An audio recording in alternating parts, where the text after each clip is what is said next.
नमस्कार. नमस्कार.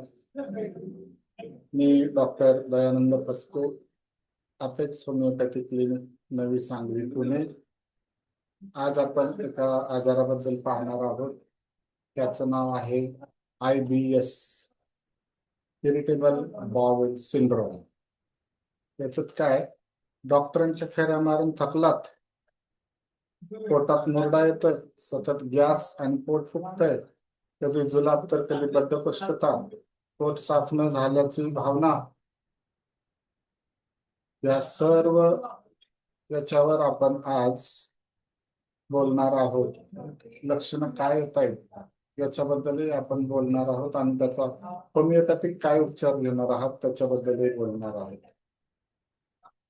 पोटात मुरडा येणे किंवा तळ मारणे, तीव्र वेदना आणि अस्वस्थता जी थांबतच नाहीये, सतत गॅस आणि पोट फुगणे, जेवणानंतर किंवा काही न खाता पोट जड वाटणे, कधी जुलाब तर कधी बद्धकोष्ठता, अनियमित शौच आणि पोट साफ होण्याची चिंता, पोट साफ न झाल्याची भावना, शौचानंतरही पुन्हा जावेसे वाटणे, पोट पूर्णपणे रिकामे न झाल्याची भावना, हे फक्त पोटाचे विकार नसून IBS असू शकतो.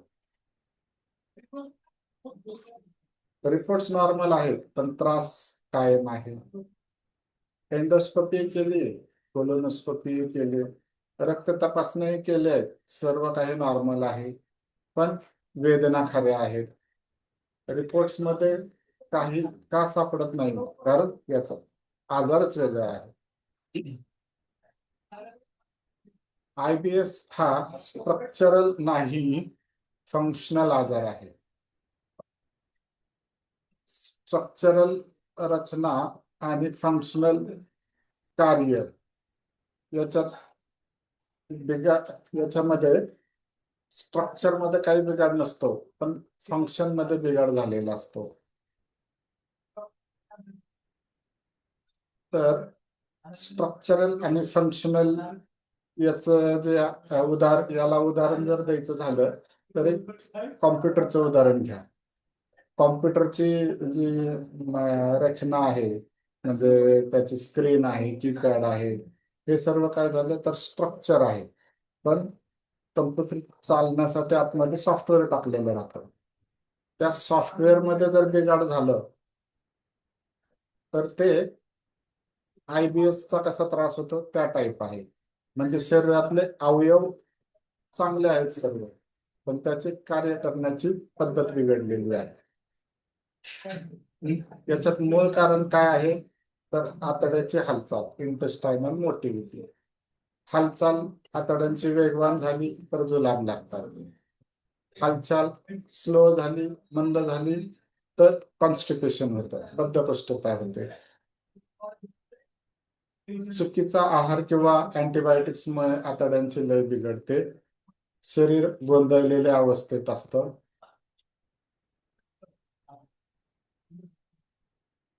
आतड्याची अतिसंवेदनशीलता, विसरल हायपर सेन्सिटिव्हिटी,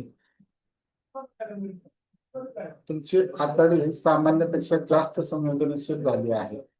जुनाट जळजळ, क्रॉनिक इन्फ्लमेशन किंवा ताणतणाव, स्ट्रेस हे मुख्य कारण आहे. मेंदूला चुकीचे संकेत मिळतात, काहीतरी गडबड आहे.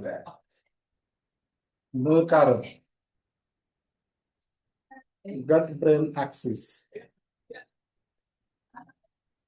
ताण जर वाढल्यास कॉर्टिसॉल वाढते, पोट बिघडल्यास मेंदूमध्ये चिडचिड वगैरे होते, हे दुष्टचक्र आहे. ॲलोपॅथीने IBS का बरा होत नाही?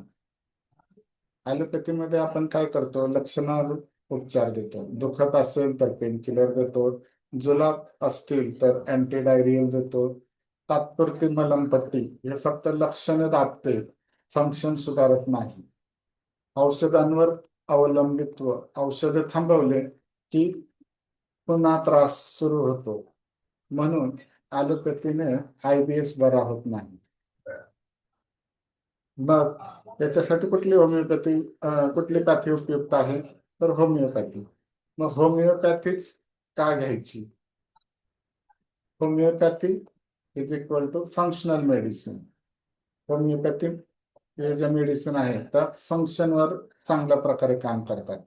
शरीराची स्वतःची कार्यक्षमता सुधारवतात. औषधांवरचे अवलंबित्व हळूहळू संपवतात. पूर्ण बरे होण्यासाठी संयम आणि योग्य दिशा पाहिजे. त्याच्यामध्ये कोणकोणती चांगली औषधं उपयुक्त आहेत तर बायोकेमिक औषधं सर्वांसाठी असतात आणि ही सुरक्षितही असतात. पोटात मुरडा येतोय, कळ येतोय तर मॅकफास्ट 6X गोळ्या घ्या. नॅट्रम सल्फ कधी घ्यायचं तर गॅस, लिव्हरच्या समस्या आणि पचन सुधारण्यासाठी नॅट्रम सल्फ 6X घ्यायचं. याचा डोस कसा आहे? 4 गोळ्या दिवसातून 2 ते 4 वेळा चघळून खाण्यासाठी. आणि वेदना थांबल्या तर मॅकफास्ट बंद करा, नॅट्रम सल्फ सुरू ठेवा. उपचाराचे सुवर्ण नियम: संयम ठेवा. जुनाट आजार बरे होण्यास वेळ लागतो. कमीत कमी 8 ते 12 आठवडे, म्हणजे कमीत कमी 3 ते 4 महिने धरून चला. हिट अँड ट्रायल नको. व्हिडिओ बघून मनाने औषधे घेऊ नका. योग्य सल्ला घ्या डॉक्टरांचा. होमिओपॅथिक संपूर्ण कोर्स करा. लक्षणे कमी झाली तरी औषध अर्धवट सोडू नका. कायमचा आराम मिळावा. IBS हा आजार आयुष्यभर सहन करण्याची गरज नाही. योग्य मार्गदर्शनाखाली होमिओपॅथीने हा आजार पूर्ण बरा होऊ शकतो.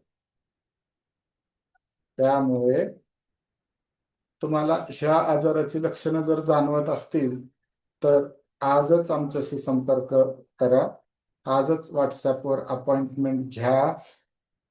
तुमचे चक्षु नेत्र उघडा आणि योग्य इलाज निवडा. आमचा फोन नंबर आणि व्हॉट्सअप नंबर आहे 8805174781. तर आज आपण इथेच थांबतोय. कोणाला माझ्याशी डायरेक्ट संपर्क करायचा असेल तर या व्हॉट्सअप नंबरवर त्यांनी संपर्क करावा. धन्यवाद.